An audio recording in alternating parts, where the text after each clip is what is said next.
Hey everyone, my name is Nona Jones. I am deeply, deeply honored to get to share with you today the thought of being able to, from my home in Gainesville, Florida, equip and empower churches across Korea is just such a gift. And so I hope you're ready for what I have to share.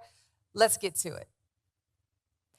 So I want to paint a picture for you, and this is a true story. It was February of 2020, February 4th to be precise, and I was on a plane heading to London to keynote a digital ministry conference where they wanted me to talk about digital discipleship, something I'm deeply passionate about. And the day before, on February 3rd, 2020, an organization called Barna Research Institutes that looks at trends within the American church released their 2020 State of the Church report. Now, this report was designed to highlight the trends that were affecting the church, whether for good or for bad. But there was a segment in the report that listed out the top concerns on pastors' minds for 2020. It was a list of 22 items, and I was reading down this list as I was on this plane heading to London. And the top concern on pastors' minds at the number one spot was a concern with watered down gospel teaching. As I read down the list, I got to number 21. Remember, there's 22 items on this list. They're ordered chronologically from most important to least. I get to number 21, and the 21st item on the list at the bottom was a concern with disruptions to the traditional model of church, such as house churches or online church. At the very bottom of the list, the last concern on pastors' minds, or to put it in better terms, something that was not at all on pastors' minds, was a concern with trends in digital technology. Y'all, this was February 4th, 2020, that I'm reading this report that was released on February 3rd, 2020. Now, because I'm so passionate about digital discipleship, and I had been crossing the globe, speaking on this subject in Australia and Europe and Africa and other places, because I was so passionately pursuing this work, when I saw that it was the last concern on American pastors' minds, I said, I have failed miserably. Like, it just dawned on me that all the work I had done hadn't really moved the meter at all. But who would have imagined that just, 3 weeks later, the entire world would be forced to close their doors and quarantine. Of course, that included every church on earth. Suddenly, there was an intense challenge to the paradigm of church because if we're honest, most of us think that this is church, right? This image of a building filled with people. There's energy, there's excitement, there's enthusiasm. And yet, as COVID consumed the world, no matter how beautiful a building may have been, it sat empty. And what many pastors have found is even as churches have reopened all over the world, the people have been returning very slowly, if at all. And so there are many congregations that have these beautiful buildings that are very sparsely filled. And so this is the context in which I want to speak to you today about something that I care so much about, because I believe that this is the approach to ministry that is going to return the church to God's heart for people.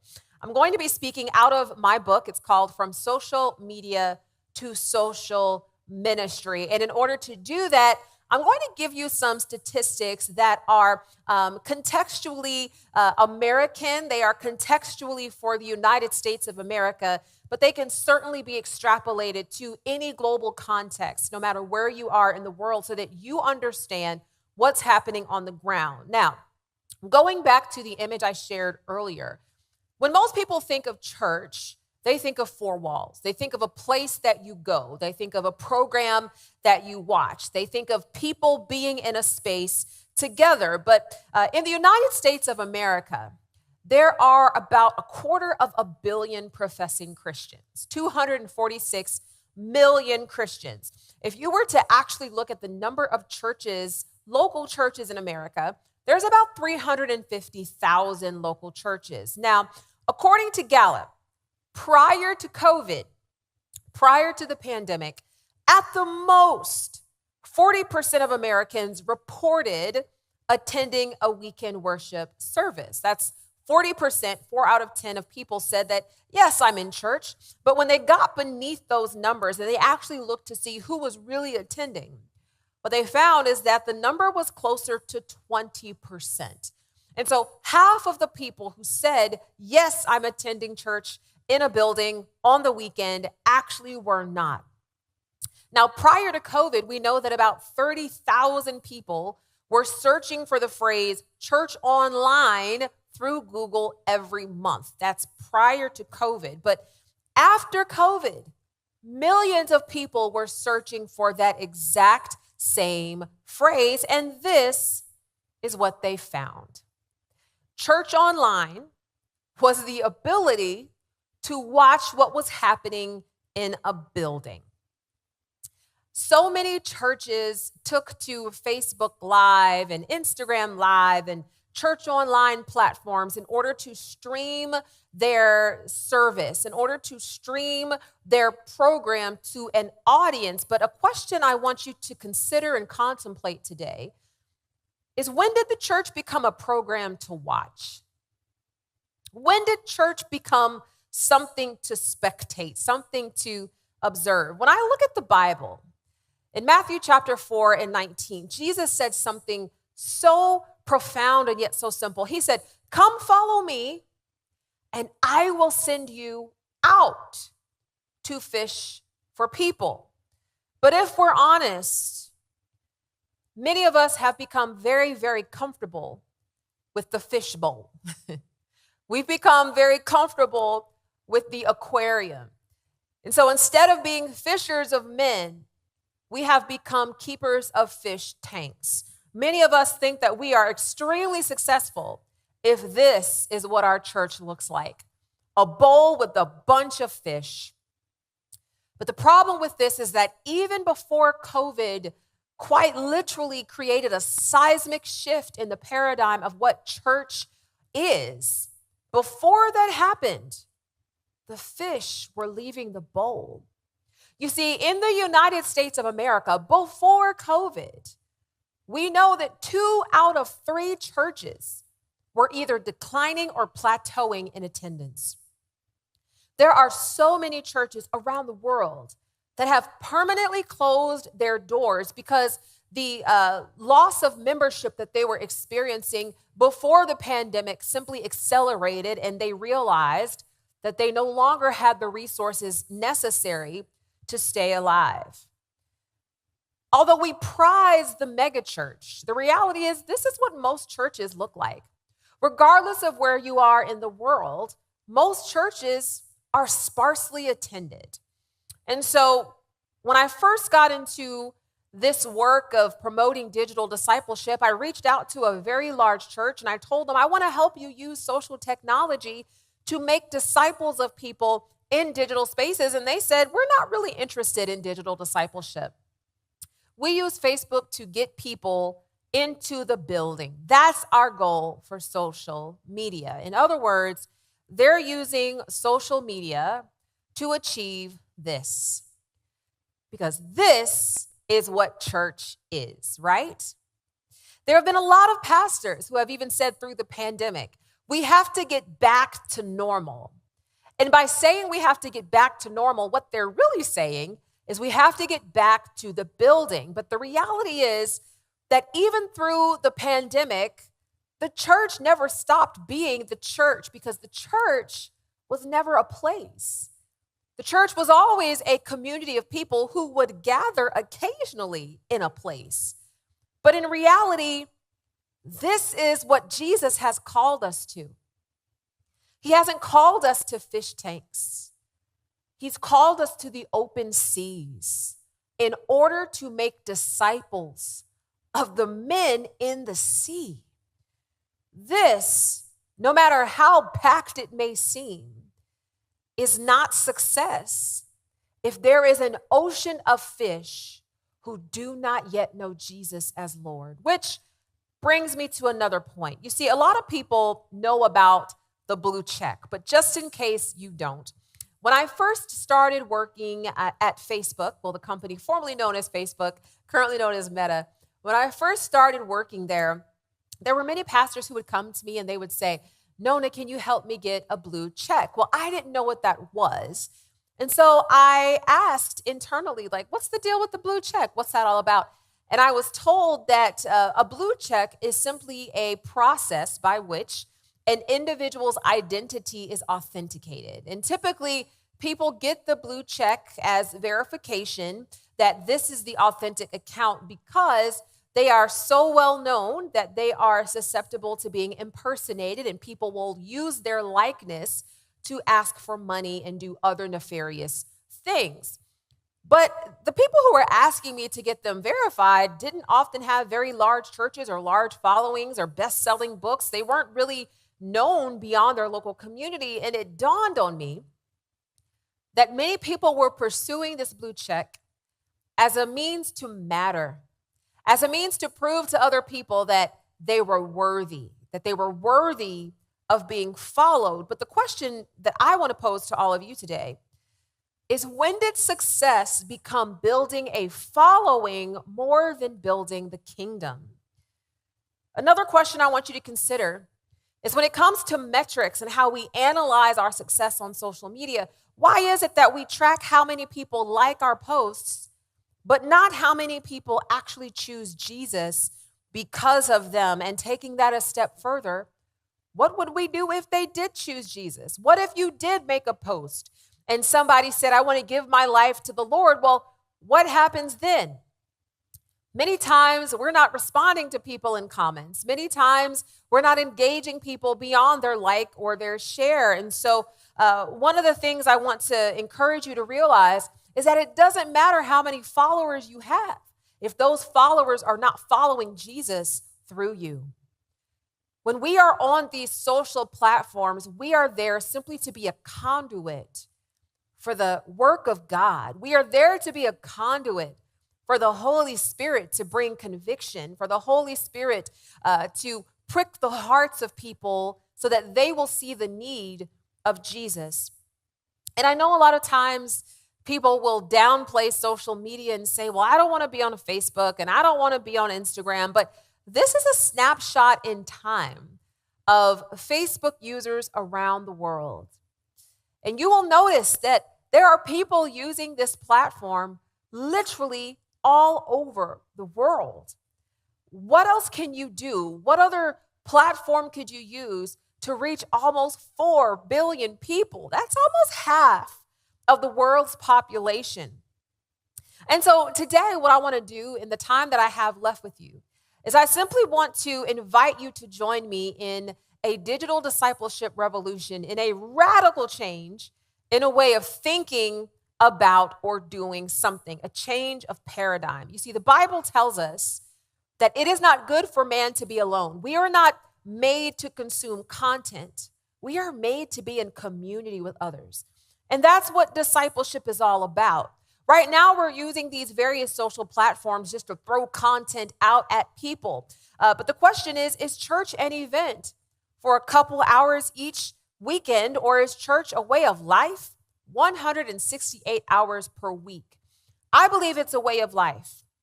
And so even though it's exciting to have a ton of people in a building for a couple of hours, and even though it feels very gratifying as a pastor, I understand that feeling, the reality for us is to realize that in America and in many places around the world, if church only happens in a building, we're missing 80% of the people. So that church that said, you know what, we're not interested in digital discipleship because we use social media to get people to the building, the question becomes, are they coming? And who's coming to the building?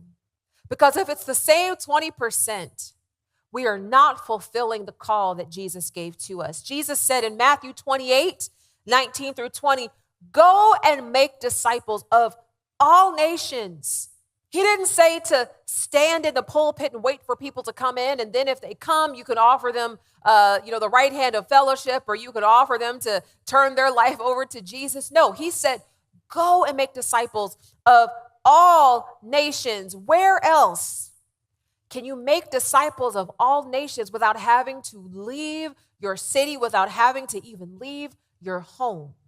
Than social technology. When it comes to research, we know that in America, 3 out of 4 people who attend an institutional faith community say that it is a meaningful part of their life. And yet, when it comes to Facebook groups, which is the predominant community building platform for the Facebook network, less than 2% of 200 million groups are connected to a church. But I want to change that today because I want to help you understand that while social media is about marketing, social ministry is about discipleship. What I want to encourage you to do is move beyond simply sharing content about your ministry to making disciples through your ministry. To help you think about this in another way, I want you to think about your Facebook presence like it's a house, okay? So your page is like your front porch. You think of a front porch as a public space. Anyone who's driving up and down the streets can see your front porch. Your page is public, so anyone can see your page. Your front door is like Facebook Live. When you go live, you open the door to your house. People can interact with you. They can engage with you in a deeper way, but they're still on your front porch. There's not a ton of vulnerability on a front porch, okay? In order for people to deepen their relationship with you and with others, they have to be invited inside. They have to be invited into a space that facilitates conversation, a living room or a kitchen. And that's what a Facebook group becomes. So Facebook has the tools that you need in order to build your online house of worship. And what I'm going to do is I'm going to run through a few just tactics and tips that you can use for each surface. First, your front porch, your Facebook page. There's a few tactics I want you to be mindful of. So first of all, a page helps you increase your reach. Because it's public, more people can connect with you through your page. A few tips, a few tactics to use. Think mobile first, all right? Most people that are connecting with you online are connecting with you through their mobile device. Many times we're on our laptop or we're on our desktop and we're designing from those devices, but most people are actually consuming on their mobile phone. So before you post anything, make sure you check it on the mobile device to make sure it's clear. Secondly, and so important, engage with your followers. I've had many people say, I don't have time to engage with people. But here's the thing. If you don't have time to engage with people, you really don't have time to be on social media. And if you don't have time to be on social media, you need to ask yourself, what ministry are you in that is satisfied with only reaching 20% of the people that will come into your building? And as a matter of fact, after COVID, we've only seen about 40% of people return. And so 40% of 20% is 8%. I don't know about you, but I'm not satisfied with 92% of people not being connected with the church, 92% of people not hearing the gospel, 92% of people not knowing Jesus. Our heart should burn for this. So engage with the people who are connected to you. Also, build community. This is something I'm going to talk about very deeply when I talk about groups, but you can link your groups to your page so that people can discover them. Now, with Facebook Live, just about every church on earth has been going live, and that's been amazing. It's been wonderful to see so many churches that previously said, we will never go live, suddenly going live and reaching an audience that they never thought they would have reached. So just a few tips when it comes to live. Live helps you engage your audience. So remember, Pages helps you build your audience. It helps you reach your audience. Live helps you engage your audience. But in order to do that, you need to engage with your audience, all right? So share your live stream on your pages and groups, on your personal profiles. And you can also build your reach by cross-posting your live stream to any other pages that you own, or even to pages of other organizations that are willing to share your live stream on their page. And you can also build community by scheduling watch parties through Messenger. And these are great ways for smaller segments of people to watch your live stream together and comment together. And it helps to build community together. Now, speaking of building community, Facebook groups. I said earlier that this is the platform that I'm most excited about. And the reason for that is groups is like your living room, okay? Groups actually helps you to build community. It's not enough to have a front porch. It's not enough to open your front door every once in a while. If you're only having those two pieces, you're kind of like just a movie set.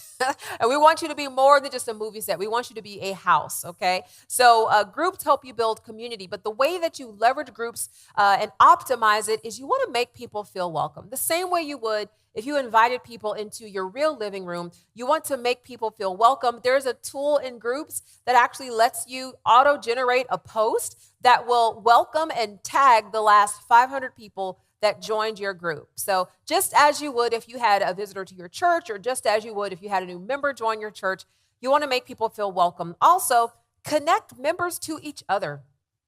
One of the most important conversation starters that you can have in a community is one that identifies people's interests. Because when people see that they have things in common with others, that facilitates friendships. So you might make a post in your community to say, who in here loves to go fishing? Well, now all of a sudden, the people who love to go fishing see each other, and they're able to ask questions of each other. Oh my gosh, you live in Gainesville, Florida? Me too. We should go fishing one day. So now you've actually created connections. And facilitate conversation. So remember that you are the host. On your page, you might make statements and share information, but in your group, you want to spark conversation by asking questions.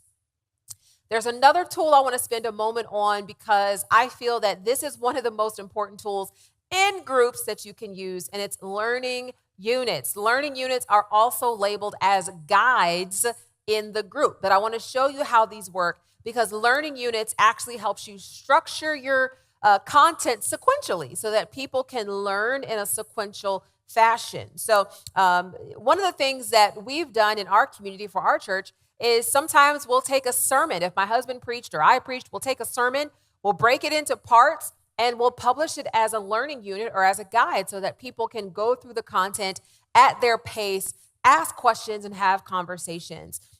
Encourage people to complete them. One of the good things about learning units and guides is that you will get analytics that will tell you how many people have completed them and who maybe stopped short of completing them, so you can encourage them to complete them. And then you can arrange content around themes. Your content doesn't have to be all deep. It doesn't have to be doctrinal.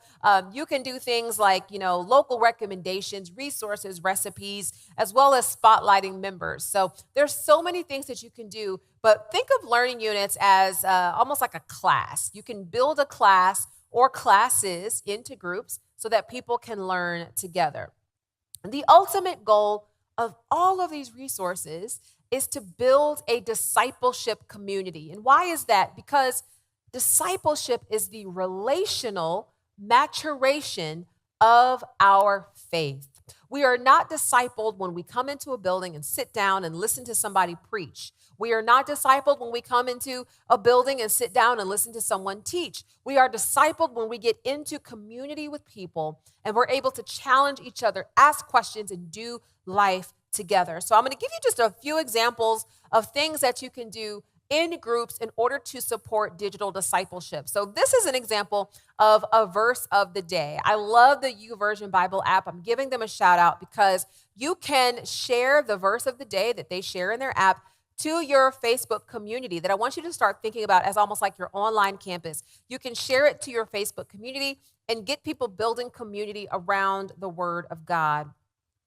I also wanted to share this image because if you notice, this gentleman says, please pray for my friend Amber. She's thinking about taking her life. The reason why this image is so important is because you may not be able to see it super clearly, but there are 500 comments on this post. When we come into a building, we might be given a card to fill out if we need prayer. We put it in a bucket, or maybe we give it to an usher, or we put it somewhere so that it can be prayed over someday by somebody.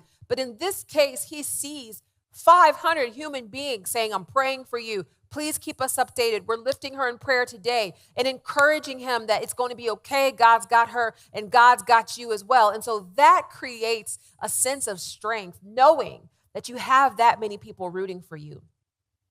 There's also a feature in groups. It's called get-togethers, which allows you to create lightweight events in groups. So if people happen to be in the same area of town, they might create an event to meet at a park and go for a run together, or they might create an event to even watch a television program together. There's so many ways that you can do that, but that helps to deepen community.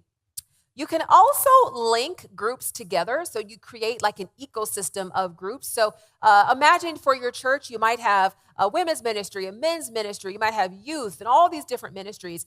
You can link these groups together so that people can see, oh, there's a space for me and my demographic and my interests connected to this online church community. Then there are polls in groups. I love polls in groups because it lets you take the temperature of your community on various topics. One of the things that we'll often do in our church community is we'll do a poll to ask people, hey, what's your favorite drink? Coffee, Coca-Cola, Pepsi, just to see where people are. Or you can do something more serious and say, hey, pastor is thinking about doing a sermon series on getting free from past sin, or finances, or how to pray and fast. Which of these topics are most relevant to you in this season? And then people can vote and you can see where people are, so that as a pastor, you automatically know that when you preach, you're going to be preaching something that people want to hear. Something that I think is also important is using the live feature in groups. Something my husband and I have done several times, and it's always gone over really well, is after a Sunday sermon, Monday evening, we would go live in the community for just 30 minutes to talk about the sermon, to answer questions, to pray, and to worship with the community. And the people loved it. And that's something that I strongly recommend to other churches to implement. I also wanted to show you this example where you can link groups to pages. That's really, really important. You can link up to 250 groups to a page. I want to pause here for just one moment, because a lot of times churches will use pages as your organizing mechanism. What you should do is have a page for your church and then have groups for your ministries and your campuses. So it's not a page for everything and everybody. It's a page for your church, which again is your front porch. And then you have groups for people who have more targeted interests, all right? So pages for your church, your main church, groups for the interests. The last thing I wanted to tell you about is a product that I think is amazing. It's mentorship in groups. It lets you set up 6, 9, 12-week mentorship programs where you can match people, mentors and mentees together, people who have an interest in all types of things. You can make it spiritual. Maybe you have a mentorship, digital mentorship program for people who are new to the faith, and you match them with someone who's more seasoned in your congregation who can help them deepen their faith. Or maybe you have a mentorship program for someone who, just became a new mom and they just want to be connected with a mother who has wisdom that they can learn from. The sky is truly the limit. So whatever you want to implement in your church, you can implement through Facebook groups. So I'm going to close here because I have so much more detail in my book, From Social Media to Social Ministry. I encourage you to buy it. I encourage you to buy it for your team at your church. There have been so many people who have been blessed by this book. It was truly inspired by God, because I believe that what God did through this pandemic is he is helping us return to his heart for the church, which is to go out and make disciples of all people, all right? We're not going to do that by waiting for them to come in the building. We're going to do that by going out into the digital mission field of social technology. So thank you so much for your time and your attention. Feel free to visit nonajones.com to learn more about me, and you can also learn more about other books and projects that I'm working on. And if you're on social media, just follow me at Nona, not Nora, on all platforms: Facebook, Instagram, YouTube, and Twitter. God bless you all, and take care.